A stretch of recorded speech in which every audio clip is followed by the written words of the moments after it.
Welcome everyone to the first of the Chatter of Judges, or however I wrote the new name for this group. As many of you may have heard, we are no longer going to be on Blab. That would be because Blab has closed. They do say they're going to relaunch something again soon, but they then go on to explain how they're going to focus on everything I don't want. So I suspect when they do relaunch, it's not going to be useful for us at all. But enough of that. Let's now get on to what we're on to today. Tomorrow night, very late at night, the Kaladesh pre-releases are going to start, and we've had the release notes for a few days. So we're going to discuss that, and with me I have Brett Harris, who's a fairly recent level 1 judge. Do you want to introduce yourself briefly, Brett? Yeah, hey guys, I'm Brett. I've been a judge for the last few months, but I've been playing for about 5 years or so. Really big Commander player and limited from Werribee out in Victoria. So cool. Yep. We're going to, as we tend to open episodes with, we're going to help to increase the signal on... words aren't coming easily tonight. Increase the signal on the recognition, the exemplar program recognitions. So I'm going to read out a nominate, because Brett has not been around so long, he hasn't been recognised for anything yet, so I'm going to not read out one of his, because they don't exist yet. I'm going to read out something that Thomas Wood from Perth gave Jayson Litton. He writes, "Jayson, you put a lot of work on your own time into creating and running the Premier scheduling group, allowing all of Perth's TOs to collaborate and ensure the best event experience for all of us. Thank you for all your work." I chose that one partially because, yep, it's good work, we need lots of that, but also just highlighting to TOs out there that these scheduling groups in areas do a lot of good work and can really help your events fire with lots of players, because you're not clashing your big events with someone else's big events. That's a good one. So as being recently new, I've only just started to get a handle on the exemplar program and what it's all about. I wanted to read one out from Morgan Meeham-Lam, who's nominating Jayden Pickett. So it says, "Jayden is what I would call a quiet achiever, which often makes it difficult to see him doing something great. One thing that has not gone unnoticed is his exceptional care and patience with the kids in the community. He's often first to volunteer to show them the ropes, and I can trust him to make sure they know everything they need to know, including things I know myself and other judges forget to tell new people. When he's not around, his absence is very noticeable, and he's invaluable to this community." And so I kind of picked this one because also being a high school teacher, I know how frustrating teenagers and children can be at times. So obviously Jayden's doing a good job in keeping them under control and helping them enter our community, and new players are sort of how we get a community at all. Yeah. Good work, Jayden. Morgan really runs a good community down in Hobart and Tasmania in general. She's a big all-star, and hoping to get her to co-host something with us in the near future. Now, on to the release notes. Paste a link in the chat for everyone who wants to follow along.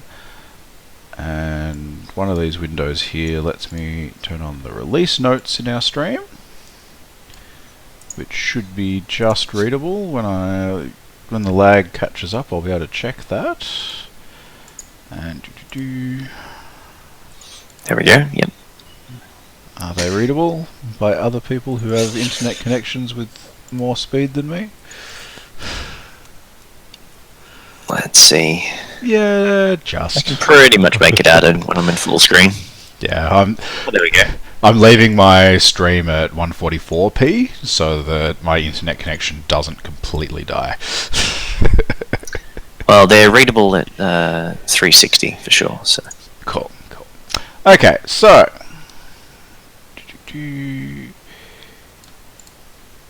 where are we?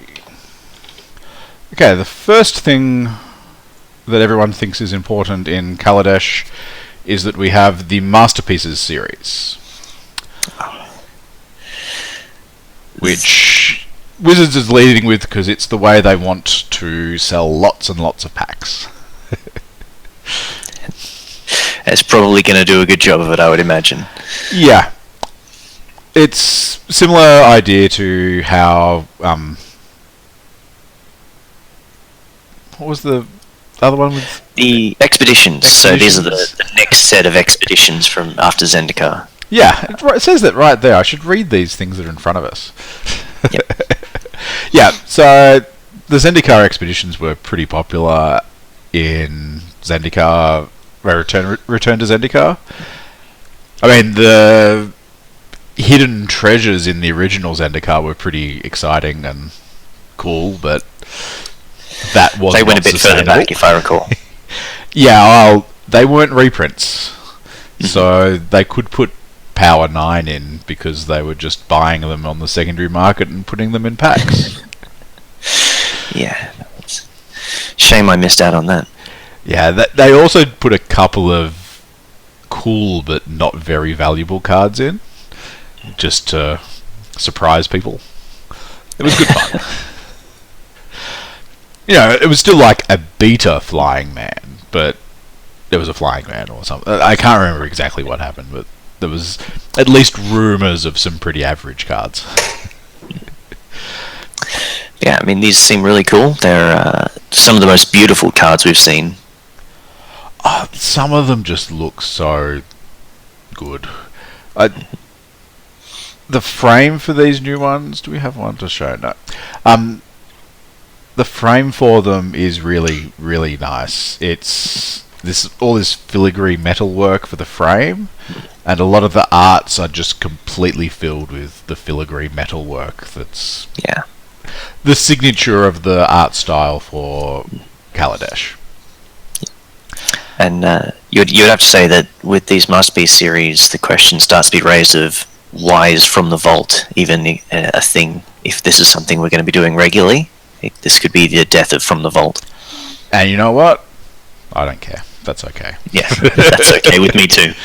Stores might not like that so much because they get to turn a tidy profit on From the Vaults, but they also just sit on the shelf for so long half the time. So I'm not sure they're going to be crying out too much about them. But as we're judges, we're meant to be talking about the judging aspects of these, not just how pretty they are. So they're going to be in packs. If you open one in a limited event, you get to play with it. Yep. There's the important reminder that's not in the release notes here, that there is no event you should play in today where if you open the pack and there's a Masterpiece series in there, or the inventions for this set, there should be no reason you're not going home with that card tonight.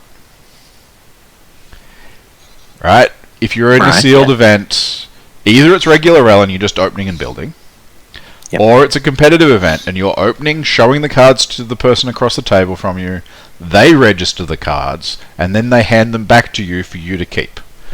Yep. Or it's a draft, and could you please encourage your stores not to do rare redrafts? Please. My local gaming store that I'm pretty friendly with, I've been campaigning for them to stop their rare redrafts for FNM. And, you know, there's a lot of good reasons, and we'll probably go into them on some other one of these casts. And the store owner had his legitimate reasons for not liking it and so forth. But a month or two ago, he put up a question on Facebook asking his community, do you want to keep rare redrafting? And no one came up in support of it. So he's made the sensible choice of trying out not doing it.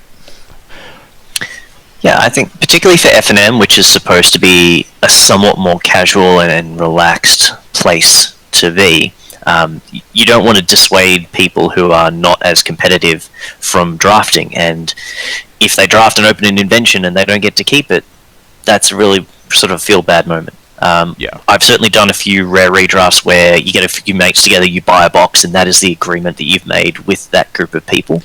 Yeah. But for an F&M, it seems better to just keep what you draft. But with your mates, there's so much of a social contract enforcing it. Stores just don't have any way to enforce rare redrafting. Yeah.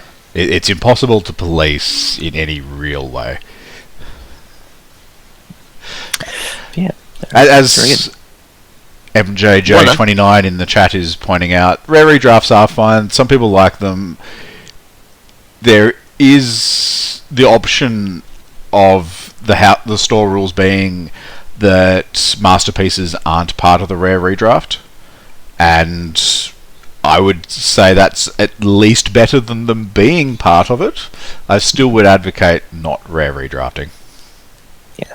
I guess the one other thing that could come up with these masterpieces, because they are such beautiful cards and you may not want to actually put them in your deck and shuffle with them, is the option of having some kind of a proxy to replace it in play. What's sort of your feeling with that? It's not my feeling, it's the official rules. No. Never? No. Okay. It's good to know. I've heard of things like that before, and so it's good to have a very clear sort of understanding what the rules are in that. Yeah. There is exactly one circumstance that a judge may issue a proxy, and that is if a card has become damaged through play, or it has come out of the pack in a horribly marked manner. You open that booster and there's this card that's not square or has the best crimp ever. We can issue a proxy for that. That's it. Yep. The inventions are not marked. No, they're not. Yeah. I didn't want to be harsh there, but yeah, it's a thing that we hear of happening all the time, and it's just no, never. Yeah, no, that makes sense. As I said, as you hear about it a lot, but and particularly with the expeditions, I heard about it happening with those. But having the actual rule is important. Yeah. Interesting. They do note here the inventions, just like the expeditions, are only in English. They are in all packs, in all languages, but they're only printed in English. What I do want to know is, are the ones in Japanese packs using the new recyclable paper and will be that little bit stiffer? Yeah, that's an interesting one. It's interesting. I love that they're printing them in recyclable paper, recycled and recyclable paper. Well, I'm not even sure that foils will be recyclable, because that's probably a slightly not. different Still, thing again. there has to be some metal in there. Okay, let's keep moving. And our next bit is the new mechanic of energy. Do you want to introduce energy to us? Sure. So they should all be new mechanics. There's no returning mechanics for Kaladesh, and the first one is energy. So magic works a little differently here on Kaladesh. It's fueled by aether, and that's symbolized by energy, which is a kind of counter that is given to the player. So similar to things like poison counters and experience counters, that goes to the player as opposed to on any permanent in play. It doesn't go away during your turn or changing of phases like mana would. It just sits there and hangs out until you are able to use it. And there are lots of different ways to use energy, either through triggered or activated abilities. You can sort of treat it as a new resource. Yep. So the example given for energy in the release notes is Thriving Rhino. We'll skip the bits that aren't energy related, but it's a creature, and when it enters the battlefield you get 2 symbols, 2 energy. Whenever it attacks, you may pay 2 energy. If you do, put a +1/+1 counter on Thriving Rhino. So, that pretty clearly indicates that, yeah, lots of cards are going to interact with it. Most of the ways all the ways to spend energy, I believe, have a way to generate it. But there are some cards that generate it without being able to use it, I believe. No. There are certainly some cards that simply use energy. Okay. I hadn't seen them, yeah. Guessing. Yeah. Guessing's I bad. believe. But yeah, I guess in the release notes, one of the main things is it mentions is to keep track. So use something to keep count of how much energy you have, some kind of counter. Wizards was producing a counter, but I don't believe they're going to be ready for pre-releases. Yeah, that's so to put them in packs. So hopefully the stores have something around, get your Pokemon energy cards or something like that, and use those. Make sure you know exactly how much energy each player has at all times. Oh, you stupid. Sorry, playing with everything and I just messed up something. Just making the font bigger for everything. That's better. Okay, so yeah, E is the energy symbol. Please, let's all use E in our text so we all know what energy is. The counters, please keep them, yep. And there was a mention there from, I can't quite read that, MJ29, that Wizards has a downloadable energy counter if you don't have any Pokemon energy cards available. So yeah, grab one of those if you need it. Or, just designate the counters this spot. They're my energy. But use something, please. Something. I love that the release notes want to point out energy counters aren't mana. They don't go away as steps, phases, turns end, and effects that add one of any type of mana to your mana pool can't give you energy counters.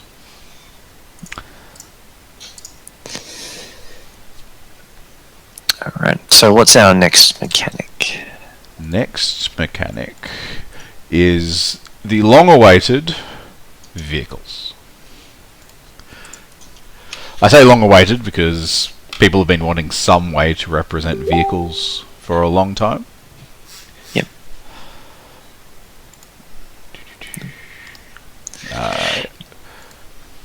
Yeah, you can. Yeah. So vehicle, we've had a couple of things that are kind of like vehicles, like bobsleds and runaway carriages and stuff like that. But we've never had an actual proper vehicle object, which is what we've been given now.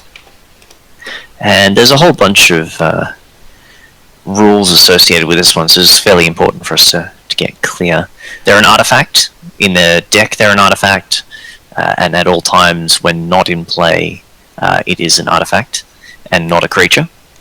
Yep. So relevant for tutors and all those sorts of effects. So as you can see in the example we've put up there, it's an artifact vehicle. So vehicles are artifact subtype, and yeah, it can have abilities you only see on creatures, such as menace. Mm-hmm. But then yeah, it has all the vehicles will have a crew ability with some number.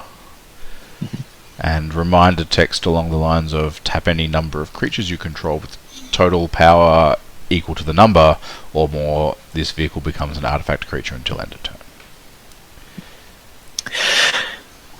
To the best of my knowledge, these are the only cards that have a power and toughness that don't have a creature type. I mean, it's always dangerous saying that in Magic because there's always some card from some set that proves me wrong. But there was at least one misprint in the early days of an artifact with I can't remember if it was a creature that was Artifact creature that was missing the creature type, or an artifact that just randomly had a power and toughness. It was one or the other. But yes, they've never intentionally done this, I don't believe. So it's just one of those things important to remember for something like Harsh Sustenance, which is a Thought Seize type effect that can take creatures. They can't target these vehicles. Yeah. Which is a confusion I can see some people making. Yeah, people are going to Collected Company and try to put their vehicles into play. No, that doesn't work. Yeah. Particularly because Collected Company won't be standard playable. Sure, but in Modern and other casual decks. But yeah, so I guess the other key part of vehicles is their crew. They can be crewed, and crew comes with a number that is equal to the total power of some number of creatures that you tap in order to activate these vehicles, turn them into a creature. Yep.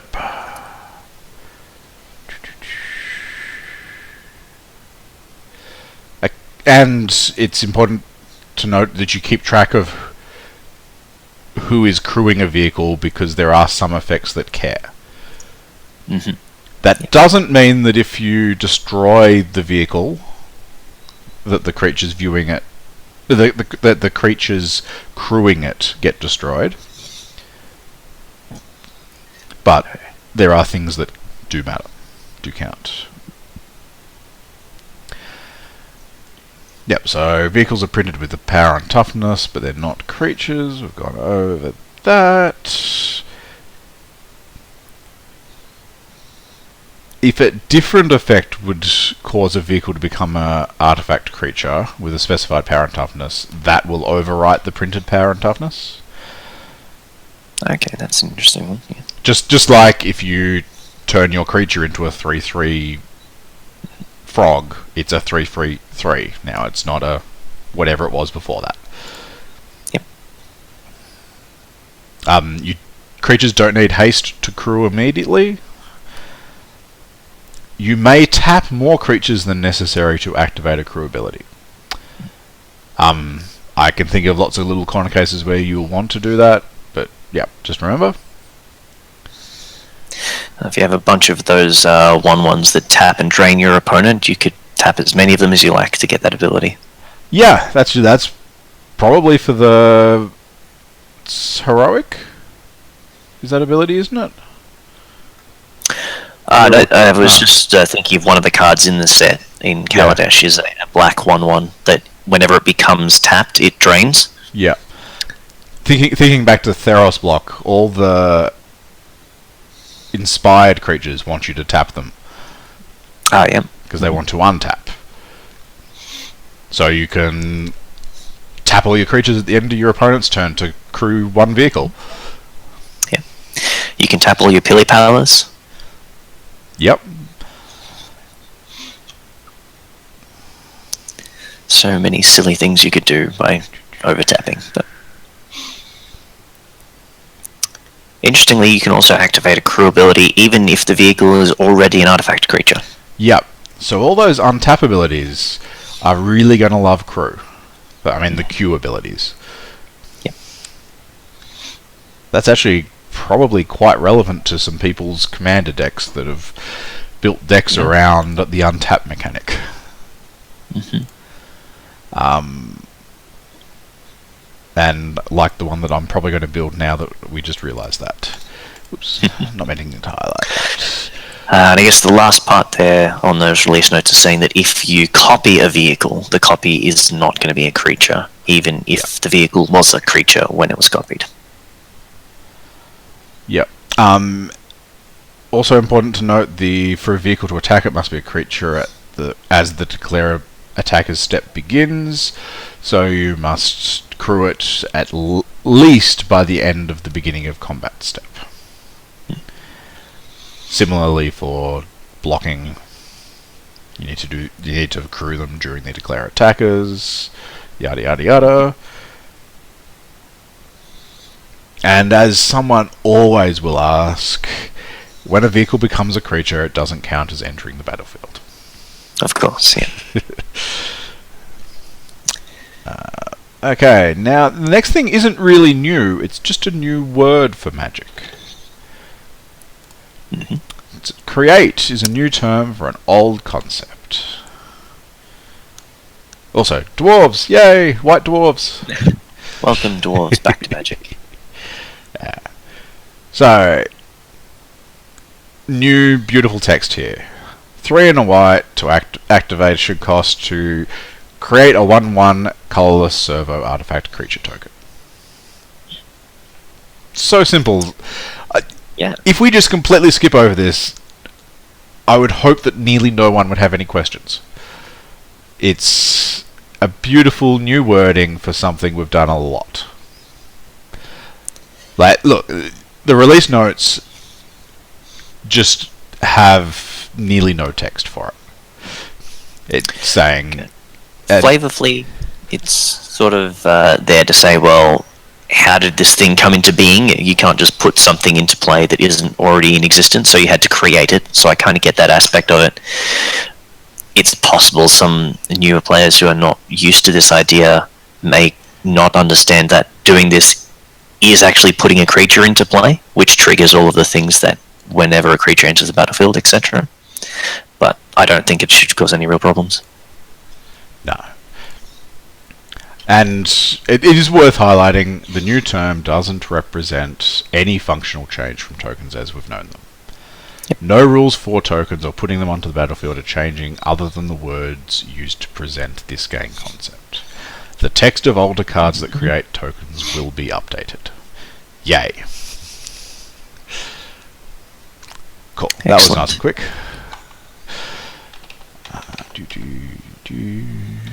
So, now we are on to Fabricate, which is 2 and a blue for a sorcery. You search your library for an artifact card, reveal it, and put it into your hand, then shuffle your library.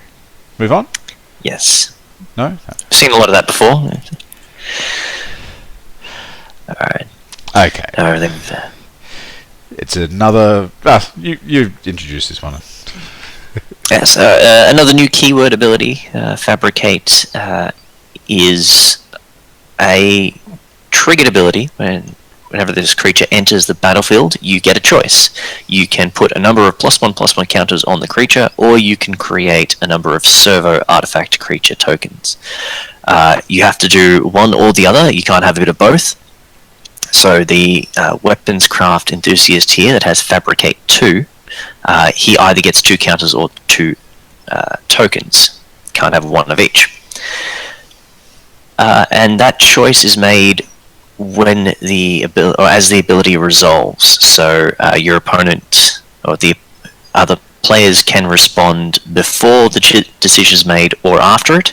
So if you wanted to kill this enthusiast with 1 damage from a twin bolt or something, the person controlling the trigger can then choose the servo artifact creatures instead. They don't lose out in that way. Yeah. Notably, it doesn't cause the creature to enter with the counters already on it. You choose after the creature is in play, which allows the opponent to respond and do that 1 damage to it if they choose. Yeah. And if there's the wording of it is particular, that you can't choose to do something that's impossible. So if the weapon enthusiast is destroyed in response to the trigger, you can't choose to put the counters on it. You will be forced to put the servos into play. Yeah. It's unlikely that doesn't cause you a negative effect. Yeah. But yeah, it's worth noting. And that's all there really is to Fabricate. It's a really cool ability, functionally and mechanically, but not too much rules to go along with it. And the reminder text is slightly shorter than the full comprehensive rules text for it, but not really that much shorter. Yeah. Yeah, I doubt people are going to mess this up too much. Just got to read it. Yeah, I'm assuming there is some way in the set to give Fabricate to things so that the multiple copies of it doing something is relevant, but that might just be the text they put in for every trigger. I can't think of anything within Kaladesh that will allow you to get multiple instances of Fabricate, but there's bound to be something you could do with the Eternal set of cards. Yeah, there's always some weird thing somewhere. Okay, let's talk about a few of the big cycles, because I feel like making this episode slightly longer than 31 minutes. Cool, so first up we have the Gear Hulks, which, while being a cycle, aren't really all that interesting from a rules perspective. They're big creatures with a trigger. This is where we remind you to read the friendly cards. Yep. It is worth noting that they are coloured artifacts. It's been a while since we've seen coloured artifacts, but not all that long. Theros wasn't that long ago. Yeah, there's not too much to add about them, just being aware that they have a colour. You can't ceremoniously reject them, for example, which counts as a colourless spell. Yep. And also just sounds like a good English sentence that you forget that you mentioned a card name in there. Yeah. Let's... The Kaladesh Fastlands. These are the completion of an old cycle. We're now getting the enemy pairs. Yeah, originally from around Mirrodin, I believe, that sort of era. You mean the new Mirrodin, right? I'm not sure exactly, but... Yeah, I believe so. I also quite like that Wizards is officially acknowledging the term Fastlands. I like that the mentioning the cycles in the release notes gives us official names for the cycles of lands. Yep. We'll see if they stick, but Fastlands is probably the best you can do for this. The Czech land type name doesn't work because we've got two different cycles of them. Yeah, the checks now, double checks or something. I think Battle Lands was what was used mostly in coverage, but Yeah. Who knows? these guys are really straightforward. Just read the text, and it tells you what goes on. It enters tapped if you control unless you control two or few other lands. So if this is your third land or before your third land, it's untapped. If it's 4 or more, then this one is tapped. Yep. It is worth remembering things that are looking at modifying how something comes into play. Look at the state just before they would happen to work out if they happen. Mm-hmm. So if you're scape shifting and you sack all your lands, you've got no lands in play, so these come into play untapped. So, yeah. I guess the other one that we often get questions on, and I know I did it most recently at the GP, was about Blood Moon and enters the battlefield type things. So you get your shock lands and that sort of stuff. So how would these interact with Blood Moon? They are going to enter... They're going to do their check to work out if they're going to enter play tapped or untapped, and then they'll enter play tapped or untapped as a mountain. Yep. Yeah. Cool. And then we move on to something that's got not much rules text with it at all, because we're just explaining a watermark on some cards. Yep. They're now putting the Planeswalker watermark onto cards that are important storyline spotlight cards. So, and part of it is that these cards represent the main parts of the story that is being told in Kaladesh, or at least some of that. I don't pay much attention to the story. And they're giving you a link to mtgstory.com, which I believe is on the cards, and a sequence number telling you which part of the story they are. Yeah, and it tells you that the order that those things happened in, it has no real function outside or within a game. It just tells you the order that those things happen in the Magic universe. Yeah. Cool. Now we're going to... That's not what I wanted to turn off. I wanted to turn that off. Now we're going to briefly mention our favourite cards in the set. So, what's yours, Brett? My favourite card is a real commander card. It is the Panharmonicon, which I'm looking forward to doing a lot of silly things with in basically all of my commander decks. It doubles all triggers, enters the battlefield triggers for creatures and artifacts. So whenever a artifact or creature entering the battlefield would cause an ability to trigger, it triggers a second time. I can't begin to go through all of the list of things you can do with this, but it's a beautiful card, and I can't wait to get a few specifically in foil. Looking at the art there, I have no idea what it's meant to be. I guess it's meant to be a shrine? I believe it's meant to be some kind of instrument, so kind of like an organ, very large. Yeah. And I think the flavor text references a song. All who listen hear their own song, a unique melody played just for them. So yeah, it's meant to be making some sound.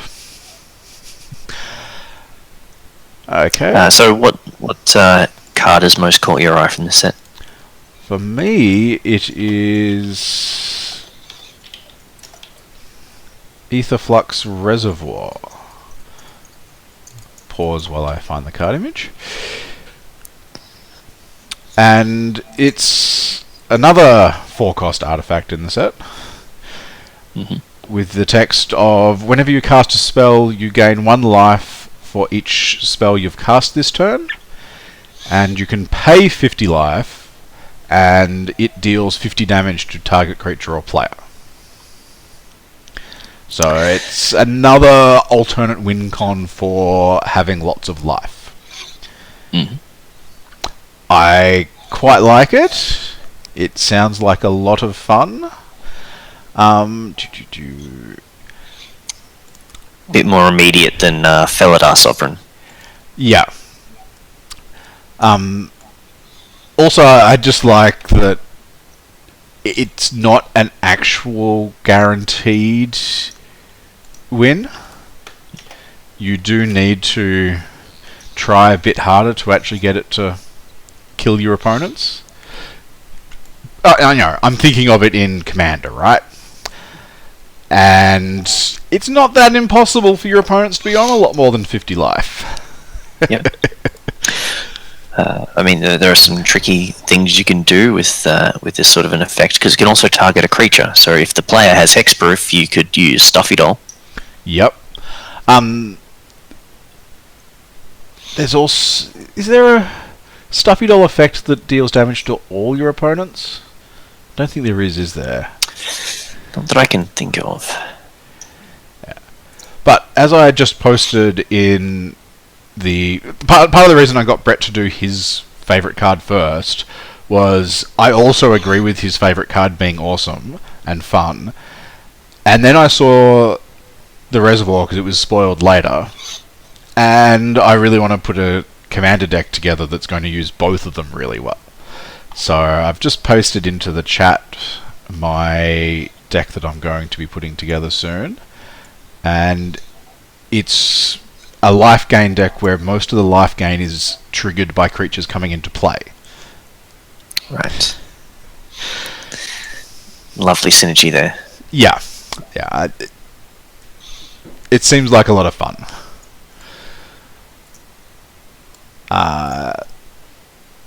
So yeah. Anything else you want to mention about? No, I think that's our release notes pretty well covered. Yep. I would like to remind everyone the pre-release starts in 28 hours. get along, whatever time during the weekend you choose to get along to the pre-release. They are always fun. Yep. And yeah, thank you, Brett, for co-hosting this with me. No worries. Thanks for having me. It has been fun. And thank you to all of our hundreds of viewers on YouTube. Because, there's been so many of you. I think we peaked at 5. Yes, we peaked at 5. Damn, YouTube gives me way too many stats on things. Like, the graph of concurrent users is actually by what resolution they're watching at. Wow. It does give me a total as well, but yeah. So, thank you for tuning in. This will stay live, I believe, on YouTube, or visible on YouTube until I replace it with a better quality copy that I locally recorded. And yeah, thank you. See you all soonish when we come up with the next topic. See ya.